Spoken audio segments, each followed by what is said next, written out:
Cette émission est rendue possible grâce à la famille des partenaires de l'Église de la Victoire.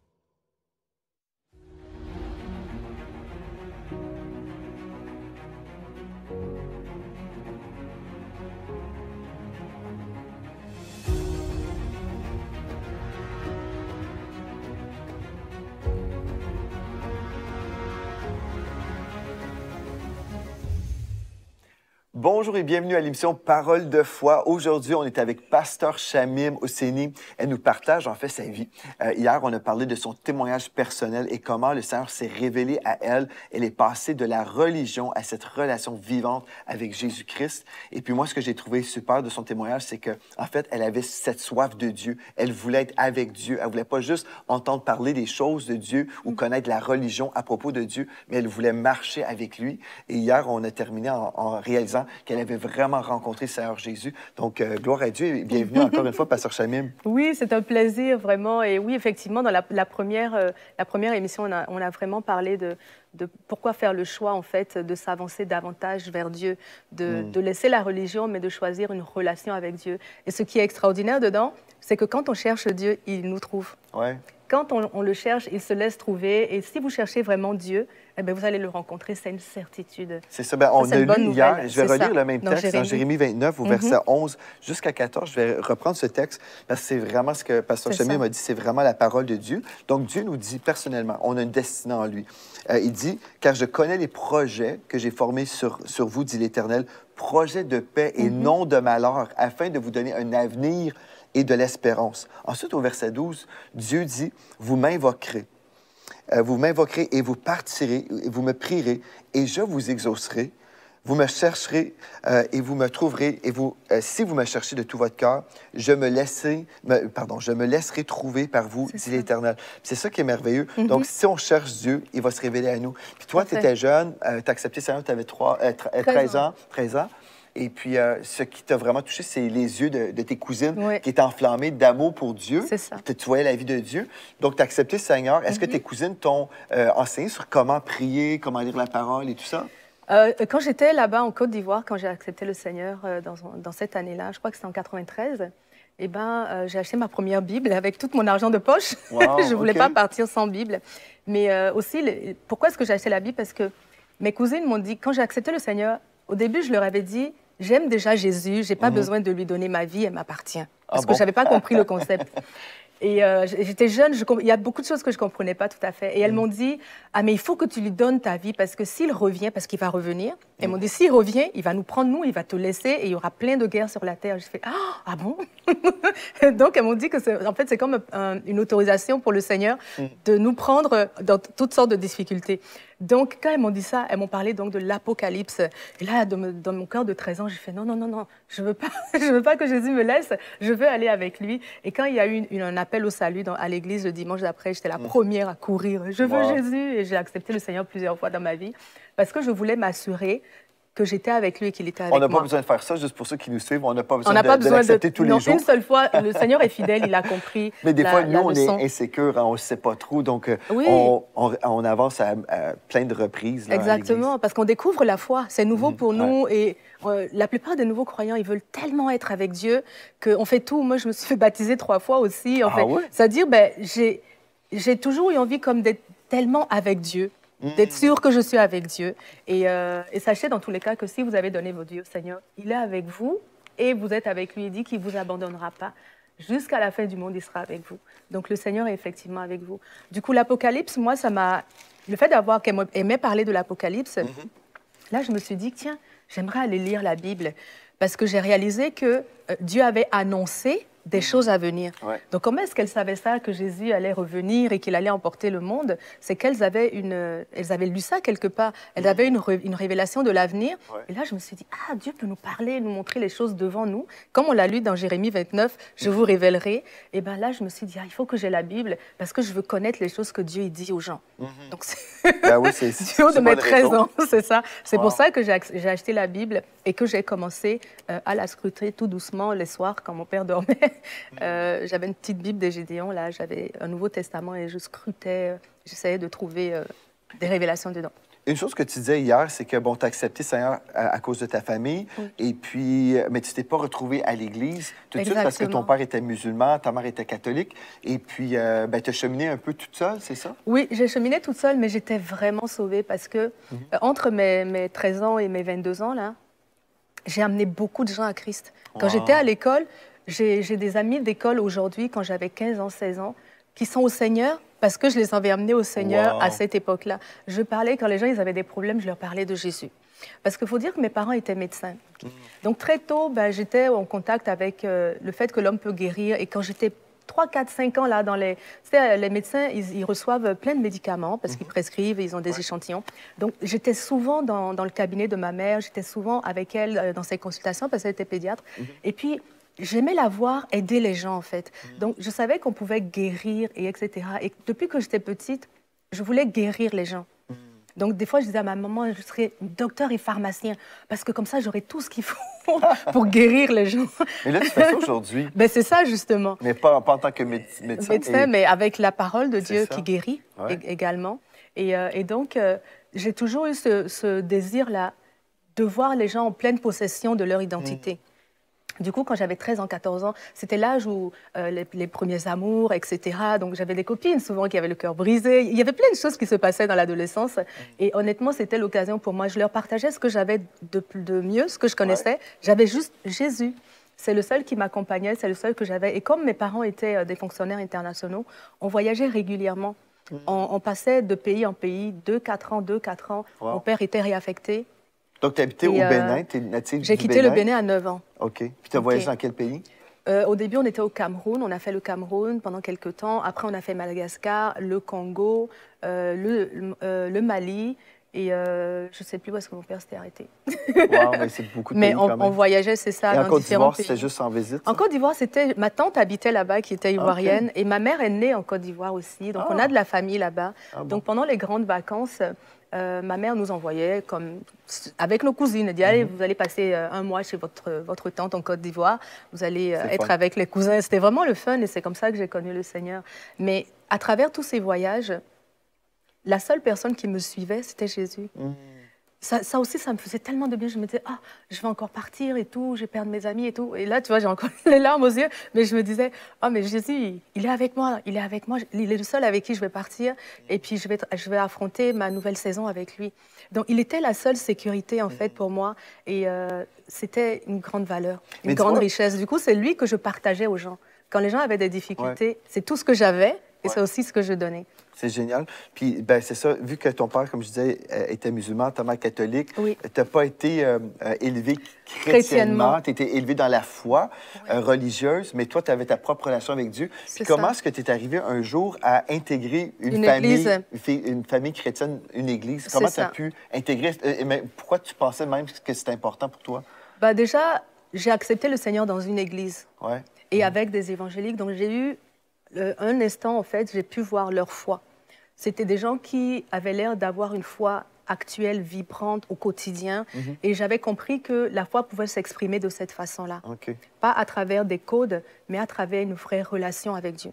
Donc déjà, à ce moment-là, ça m'avait marqué. Et puis dans cette église, j'en priais en langue, et etc. Il y avait le baptême du Saint-Esprit. Donc j'étais au courant qu'il y avait une dimension spirituelle autre que celle que j'avais vue du côté des catholiques. Donc, quand je suis partie, j'ai lu ma Bible. J'avais le feu pour Jésus dans mon cœur, mais je ne comprenais rien à la vie chrétienne. Et quand je suis arrivée, quand enfin j'ai quitté la maison à 17 ans, je suis arrivée à Montréal pour l'université. Donc, j'ai fait 3 ans, un bac en com à l'Université de Montréal. Et dès que je suis arrivée à Montréal, à 17 ans, la première chose que j'ai faite, c'est d'aller chercher une église. Je venais de quitter mon père, donc j'étais libre maintenant de pouvoir vivre ma foi. Et j'attendais ça avec impatience. Donc j'ai commencé à chercher des églises. J'ai cherché des églises évangéliques. Il n'y en avait pas beaucoup à cette époque-là, c'était en 97.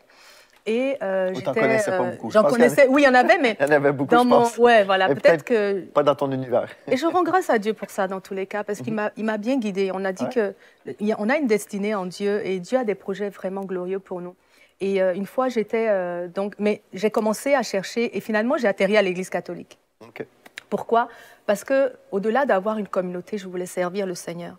Et dans ma ruelle, là, à Édouard-Montpetit, en face de l'université, il y avait une toute petite chapelle, et ils étaient à la recherche d'un jeune qui voulait s'impliquer à l'éducation chrétienne. J'ai sauté sur l'occasion. Je suis allée, je dis, oh, j'aimerais ça servir. Tu as commencé à servir? J'ai commencé à servir à l'école du dimanche. Wow, voilà, donc j'enseignais, c'est ça, j'enseignais les jeunes à l'école du dimanche. Et j'étais zélée, j'étais pleine de projets. Je disais aux prêtres, on pourrait faire ça pour que les parents s'impliquent plus. Pourquoi les parents, ils ne s'impliquent pas et tout. Et un jour, le prêtre, il m'a arrêté. Je pense que ça faisait comme 6 ou 8 mois que j'étais avec eux. Il m'a dit, écoute, tu ne pourras pas rester avec nous parce que ce qu'il y a dans ton cœur, ça dépasse le cadre de notre foi. Ah, wow. Et j'étais choquée et ça m'a même fait pleurer. Pourquoi? Parce que je me suis dit, mais le prêtre, il sait qu'il y a plus. Wow. Mais lui, il a choisi de rester dans le cadre. Et je me disais, mais Dieu, mais comment est-ce qu'on peut choisir peu quand il y a plus avec toi? Et je me souviens que j'ai beaucoup prié pour ce jeune prêtre-là parce que je me disais, Seigneur, vraiment, je sais qu'il te connaît. Il m'a parlé du Saint-Esprit, il m'a parlé de l'expression de la foi, mais il m'a dit, moi, j'ai choisi ce carcan-là et c'est là que je m'arrête. Et si tu veux servir avec nous, il faut que tu restes dans ce carcan-là. Mais tu ne pourras pas parce que ce qui est en toi, il me disait, ce qui est en toi est déjà beaucoup plus que ce que nous pouvons offrir. Et c'est comme ça qu'il a mis un terme à mon service. Ça fait penser, en fait, c'est spécial parce que lui, il était vraiment loyal envers la religion. Avant la religion, c'est ça. Et moi, je me souviens, j'ai eu 2 dames qui sont venues frapper à la porte chez moi dans une certaine religion.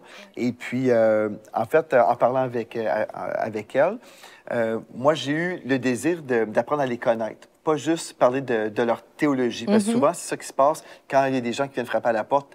Eux sont habitués à nous prêcher une théologie et des fois, ils veulent aussi combattre, c'est ça, sur le plan doctrinal. Et puis, j'avais vraiment à cœur, j'ai dit non, moi, je ne parlerai pas de doctrine. Ce que je vais faire, je vais leur poser des questions sur leur relation avec Dieu. Et j'ai commencé à poser des questions. Je disais, est-ce que je peux vous poser une question? Oui, parce qu'elles sont là justement pour me convertir à leur religion. J'ai dit, est-ce que vous priez, vous, dans votre salle où vous allez vous recueillir, tout ça? Oui, certainement, on prie. J'ai dit, mais parlez-moi de votre vie de prière. Comment ça se passe? Et puis là, je voyais vraiment l'inconfort. C'était comme, je ne suis pas habitué de parler de ces choses-là. C'était vraiment comme spécial. Wow. Et puis là, après, moi, j'ai commencé, puisque je me suis intéressé à elle, là aussi, j'ai eu comme l'opportunité de partager ma vie de prière. Ce que toi, tu faisais, exactement. Ce que j'avais vécu, comment ma femme, Mathilde, avait été guérie d'une maladie incurable. Et je racontais plein de choses. Puis là, je me souviens, une des dames me disait, mais toi, tu serais un bon dans notre religion. Là, j'étais comme, j'ai dit, mais dites-moi, dans votre religion, est-ce que vous croyez dans les guérisons miraculeuses? Oh non. Et puis après, je posais des questions. Mais est-ce que je pourrais vivre ça chez vous? Oh non. Oh non. Oh non. Oh non. Et là, j'ai dit, mais là, elle me dit, mais tu serais très bon dans notre religion. J'ai dit, mais si vous mettez à ma place, ce que vous me proposez, en fait, je ne peux pas vivre ce que je vis déjà avec Dieu. J'ai dit, donc, vous comprenez, ça ne m'intéresserait pas de diminuer les bénéfices de ma vie chrétienne sans votre religion. Et puis là, la dame était comme, elle comprenait, en fait. Donc, elle était dans un système d'une religion. Et puis, c'est pas du tout pour dénigrer les personnes dans les religions. Non, moi, je crois qu'il y en a plusieurs qui cherchent vraiment Dieu. Mais ce qui est tellement beau, c'est que Dieu nous aime au-delà des boîtes. Dieu n'est pas dans une boîte. Et toi, tu l'as trouvé. Bien, premièrement, tu as eu cette relation, mais tu as intégré l'Église catholique, puis au final, on m'a un peu tassé. On t'a invité à partir. Parce que c'était trop un peu pour Dieu. C'est ça, exactement. Mais le monsieur, quand même, il a fait une belle chose. Le prêtre, il m'a dit, tu peux vivre ce qu'il y a à l'intérieur de toi, mais tu ne pourras pas le vivre dans notre cadre. Tu vois, il m'a dit, je sais ce qui t'habite. Il m'a parlé du Saint-Esprit, il m'a parlé des choses. Et puis il me dit, mais tu vois, ici, nous, on a choisi de nous limiter à ça. Et donc, il faut que tu ailles plus loin avec d'autres personnes et tout. Et puis c'est comme ça qu'il m'a relâchée. Et après, j'ai prié pour lui. Mais c'est une bonne chose parce que du coup, après, j'ai vu un documentaire sur une église à la télé. Il y avait plein de jeunes qui louaient le Seigneur avec les mains levées. Ils priaient. Et puis, je les regardais, j'étais médusée. Je dis, mais ils me rappellent les gens que je voyais en Côte d'Ivoire. Et je les regardais, je me disais, mais ils sont où? Donc, j'ai pris le nom de l'église. Après, j'ai commencé à chercher un peu partout, mais personne ne les connaissait. C'est une église francophone qui est à Longueuil. Personne ne les connaissait. Et puis, j'ai abandonné à un moment donné. Mais à ce moment-là aussi, je finissais mon bac. J'étais enceinte d'Axel, de ma première fille. J'avais plein d'autres choses qui arrivaient. Et puis, je priais au Seigneur. J'avais comme une relation avec Dieu. Et je lui ai dit, à un moment donné, je lui ai dit, bon, quand tu seras prêt, tu vas me diriger. Et donc, j'ai déménagé de l'université, là où on était avec mon mari à l'époque, le papa d'Axel, et on est allé à Longueuil pour un appartement plus grand pour nos enfants et tout. Et Axel, il y avait une campagne de vaccination pour la méningite à l'époque. Et dans notre secteur, ils nous ont donné une adresse où aller faire vacciner notre enfant. OK. Donc, moi, j'ai pris la voiture. C'était à 2 minutes de là. Donc, j'ai pris ma petite fille, Axel. Je dis, OK, on va aller faire ses vaccinations. Et on arrive dans cet endroit, on fait la vaccination. Mais en sortant, je regardais le regard. Je dis, mais c'est quoi cet endroit? C'est propre, c'est beau, mais ça a l'air vide. C'est des murs. Je dis, mais où est-ce qu'on est? Je demandais aux gens, mais où est-ce qu'on est? Ils m'ont dit, oh, je ne sais pas trop. Et donc, j'ai pris Axel comme ça. Je me souviens, je sortais, je reculais. J'essayais de trouver un nom. Et j'ai vu le nom de l'église juste en face. Et c'était l'église que je cherchais. L'église, j'avais vu les jeunes lever la main, prier et tout. Et j'étais vraiment bénie. Je suis sortie de là, mais j'ai couru à la maison. Je dis, ah, Xavier, c'était le papa de ma fille. Je dis, ah, j'ai trouvé l'église. Et en plus, par la grâce de Dieu, c'est pour ça que je dis que Dieu a des plans. C'était à 2 minutes de chez moi.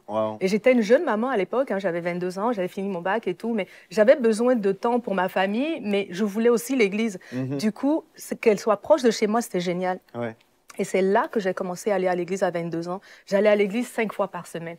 Le rendez-vous des femmes, le rendez-vous des nouveaux. Je servais à l'église, j'allais les dimanches, j'allais les soirs pour la prière. Toutes les activités qu'il y avait, j'avais soif de Dieu et j'ai servi dans tous les départements dans cette église-là parce que je voulais juste expérimenter Dieu davantage. Et j'ai toujours eu à cœur, en fait, de servir Dieu. J'ai jamais perçu Dieu juste comme un père, mais j'ai toujours eu envie de faire quelque chose avec lui. Et servir à l'église, pour moi, c'était avoir une activité avec mon père. C'était la façon de l'avoir. Donc, du coup, j'ai servi beaucoup.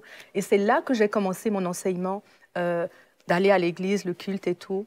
Et là, tu as compris que c'est important d'aller à l'église. Absolument, parce que...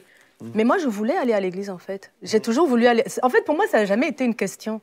Je voulais, quand j'ai accepté le Seigneur, je voulais aller à l'église parce que j'avais soif de connaître plus.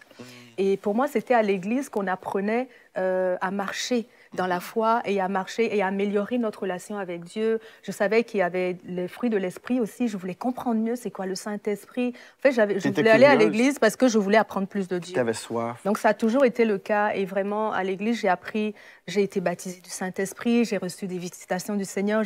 Toute ma famille est arrivée au Seigneur à l'église, y compris mes frères, ma maman. Donc, vraiment, à partir du moment où j'ai commencé à fréquenter l'Église, il y a eu une révolution dans toute notre vie. Et moi, je crois que c'est important de fréquenter une Église, Pasteur Joël. J'ai vu la différence dans ma vie et l'impact que ça a eu sur tout mon entourage, parce que d'un coup, ils pouvaient aller avec moi à l'église. Ils voyaient ce que moi je vivais, ils étaient curieux de ça. Ils disaient, ah, dimanche, on va y aller avec toi. Et l'église locale est très importante. Moi, ça a été déterminant dans ma vie, déjà de croyant, et aussi l'impact que ça a eu sur ma famille et mon entourage. Il y a eu beaucoup de gens que j'ai amenés au Seigneur dans cette église-là. Et moi, je ne pourrais pas vivre la vie chrétienne sans l'église, parce que je connais l'impact que ça a eu. Et moi, je veux encourager aussi les gens qui n'ont pas eu d'église ou qui n'ont pas d'église à choisir une maison spirituelle en demandant à Dieu de leur révéler. Dieu va guider vos pas. Moi, je sais que c'est Dieu qui m'a guidée là, parce que quand j'ai cherché cette église par moi-même, je ne l'ai pas trouvée. C'est ça. Mais dans le bon temps, le Seigneur m'a mis juste à côté vis-à-vis de l'église et j'ai pu commencer à la fréquenter. J'avais la certitude que c'était là que le Seigneur m'appelait. J'ai fait 12 ans là-bas, j'étais très fidèle. Et donc, demander au Seigneur tout simplement, où est la maison où tu m'appelles? Parce que l'église, c'est un endroit où on reçoit un enseignement, une nourriture. C'est aussi un endroit où on traverse avec des gens qui s'impliquent dans nos vies et nous, on s'implique dans leur vie. Donc, c'est pas juste... ah, j'aime la louange là-bas, ou ah, j'aime le pasteur là-bas. Mais c'est un endroit où votre vie, en fait, va être impactée par les autres et où vous allez aussi impacter les... Donc, c'est important de demander à Dieu, où est-ce qu'est la bonne maison pour vous? Parce que Dieu connaît les besoins de notre vie. Moi, à l'église où j'étais, c'était une église beaucoup pour les nouveaux croyants. Donc, j'ai appris plein de choses basiques, en fait. C'est une église où ils ont une belle onction d'évangélisation, de réconciliation des perdus avec Dieu. Et donc, on a tous commencé par là. Et cet enseignement-là nous a aidés à nous accrocher à la foi. Et là, donc, c'est important de demander à Dieu où aller, en fait. Absolument, c'est ça, c'est que c'est Dieu qui dirige nos Absolument. pas. Et toi, en fait, tu n'es pas allé dans cette église parce que tu voulais être sauvé. Tu n'avais pas la quête, OK, j'ai besoin d'aller au ciel, donc c'est cette église qui va me sauver. C'était pas l'adhésion à une église. C'est pour ça que quand tu es arrivé ici, pour toi, c'était pas un changement de religion. C'était juste la suite de la direction de Dieu dans ta vie. Exactement. Comment ça s'est passé pour toi? L'église La Victoire, après, quand j'ai quitté l'autre église, j'avais reçu dans mon cœur que la saison était finie. J'ai cherché pendant 2 ans une église. J'ai visité plusieurs églises, mais je ne recevais pas l'approbation de Dieu encore. Et donc, je savais que j'allais servir. Je connaissais l'importance de l'église. Donc, tant que je n'avais pas l'approbation de Dieu, je restais tranquille, j'attendais. Et à un moment donné, le Seigneur j'étais dans la prière à un moment donné en 2015 et puis je recevais dans mon cœur, le Seigneur me disait, OK, c'est le temps, j'ai besoin de toi à l'église. Et là, je lui dis, mais papa, ça fait 2 ans que je cherche une église, mais quelle église tu as besoin de moi? Et, mais pendant ces 2 ans quand même, ce qui est particulier, c'est que j'ai reçu les projets de Dieu dans mon cœur. Ça a été 2 années où je savais que j'allais travailler avec un pasteur. Je savais que j'allais écrire des livres. Je savais que j'allais enseigner. J'avais eu des visions par rapport à des caméras. Enfin, pendant ces 2 ans, Dieu a pris le temps de me déposer les projets qu'il avait pour moi par la suite. Donc, c'était un 2 ans qui était nécessaire. Donc, finalement, même quand Dieu ne donne pas la direction tout de suite, eh ben, on peut être dans la paix. C'est que Dieu connaît les saisons. Donc, par la force des choses, j'ai commencé à prier. Donc, j'ai dit, mon Père, l'église où tu as besoin de moi, bah, montre-la moi. Et puis, ça n'a pas fait long feu. Hein. Je pense le lendemain de cette prière, je faisais une étude sur l'esprit de rejet. Et puis, tu étais à l'époque le seul pasteur, je pense, francophone qui avait fait une étude là-dessus. Donc, c'était en 2015, hein. Et puis, ou peut-être fin 2014 par là-bas. Et donc, je regardais l'émission. J'ai eu le rejet, le titre, quelque chose comme ça. J'ai cliqué. Et donc, j'ai vu que tu enseignais. Donc, quand tu as commencé à enseigner, par contre, moi, j'étais scotchée. J'étais captivée par l'enseignement. Je me disais, mais ce monsieur, il sort d'où? Parce que tu priais toute la parole. Tu prêchais toute la parole en un seul message. Après, j'ai réécouté le message une deuxième fois parce que j'étais comme... Je me dis, mais c'est qui ce monsieur Spinks? J'ai appelé le père de mes enfants. Je lui ai dit, tu connais un monsieur Spinks? Je crois que c'est vraiment quelqu'un et tout, et tu devrais le connaître. Et quand j'ai repris la 3e fois à écouter, j'ai réalisé que tu étais québécois. C'est fou, hein, quand même. Hein? C'est seulement la 3e fois que ça m'a fait tilt. J'ai fait, ah, mais ce pasteur est québécois, il doit être au Québec. Ça me surprend. Sincèrement, le pasteur Chamu, ça me surprend. Tu n'avais pas réalisé. Non, parce que j'étais vraiment... C'est le sujet qui venait te chercher. Le sujet et aussi la façon dont tu prêchais. Je voyais l'intégrité, je voyais l'amour, je voyais toute la parole. J'étais vraiment scotchée par ce que je voyais. Et c'est la 3e fois seulement que j'ai réalisé que tu étais québécois. Et tout de suite après, j'ai cherché sur Internet, ah, Joel Spinks, il est où? Et non. Et ça a commencé. Mais j'aime ici, moi, avant de rejoindre physiquement l'Église, parce que je savais que Dieu m'appelait à le servir. Donc, je savais que c'était l'étape dans laquelle j'étais. Je voulais être certaine. Donc, j'ai regardé l'église tous les dimanches. J'ai été te voir à Montréal quand tu es venu avec Apôtre Stengue chez Pasteur Fofi. C'est la première fois où je te rencontrais. Vous avez prié pour moi. La seule personne que vous avez prié dans cette réunion-là, c'était pour moi. Ah ouais? C'est bizarre, hein? Oh, moi, je venais de loin. Et donc, au fur et à mesure, comme ça, Dieu déposait des convictions sur mon cœur et je marchais. Et puis après, quand je suis arrivée à l'église, le Seigneur me donnait constamment cette parole dans Joël, quand je lui demandais des confirmations, parce que toute ma famille s'en venait vers l'Église, et c'était toujours Joël 2,25. Et je te demandais, Pasteur Joël, qu'est-ce que ça te parle, Joël 2,25? Tu dis... Et un jour, le Seigneur m'a dit, Chamim, c'est Joël. Et là, j'ai compris, j'ai fait, ah, c'est vrai, c'est Pasteur Joël. Et depuis ce moment-là, vraiment, je n'ai pas lâché l'Église. Jusqu'à aujourd'hui, ça fait 10 ans. On est rentré, on a commencé à servir dès le dimanche d'après. J'avais mes convictions et j'ai avancé dans l'Église. Je suis restée très fidèle dans tout ce que le Seigneur m'appelle à faire. Amen, ça c'est vrai. Puis Dieu se sert de ta vie. Parce que tu as voulu marcher avec lui et il marche avec toi. Et à cause de ta vie, tu es capable d'amener d'autres personnes qui veulent marcher avec lui aussi. Pour les intégrer dans une marche de foi. C'est pas les intégrer... Oui, même si tu sers dans l'intégration des gens à l'Église de la Victoire, mais on ne croit pas que nous sommes la bonne Église. On ne prêche pas que nous sommes la solution, mais on présente la solution, qui est Jésus-Christ. Et puis c'est ça, aujourd'hui... Bien, à cause de cette rencontre que tu as eue avec le Seigneur Jésus, tu peux aussi aider les personnes qui ont soif de Dieu à intégrer la famille de Dieu, mais vraiment vivre cette vie avec le Seigneur. Et c'est ça qui est tellement important. Puis c'est ça qui est merveilleux aussi, c'est que Dieu t'a dirigé quand tu as réalisé qu'une saison était terminée, mais tu n'as pas changé de religion. Parce que ce n'est pas une question d'une religion, c'est une relation avec Dieu. Et dans cette relation, elle est vivante, cette relation-là.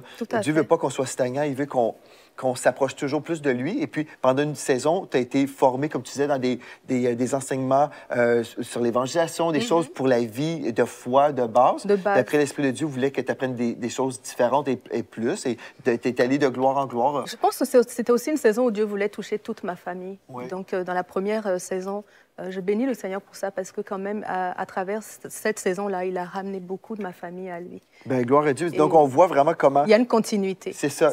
Du salut de notre première émission. Aujourd'hui, on vient de parler de cette direction, la révélation de l'Église locale, de la famille spirituelle. Et demain, je ne sais pas comment l'Esprit de Dieu va diriger, mais je sais que nous allons être richement bénis ensemble. Donc, vous ne voulez pas rater l'émission de demain. On est en train de découvrir Pasteur Shamim et l'œuvre de Dieu dans sa vie. Donc, gloire à Dieu pour tout ça. Et merci d'avoir été là. D'ici à demain. Rappelez-vous de ceci. En Jésus, vous êtes richement bénis. Amen. Vous êtes bénis par les messages révolutionnaires de l'Église de la Victoire. Prenez part à cette œuvre qui transforme des milliers de foyers en visitant dès aujourd'hui semer.ca. Devenez un partenaire mensuel ou un bâtisseur ou paramétrez vos dons de façon automatique en toute discrétion et sécurité. 100% de ce que vous semez sert à annoncer l'Évangile. Merci de croire avec nous. semer.ca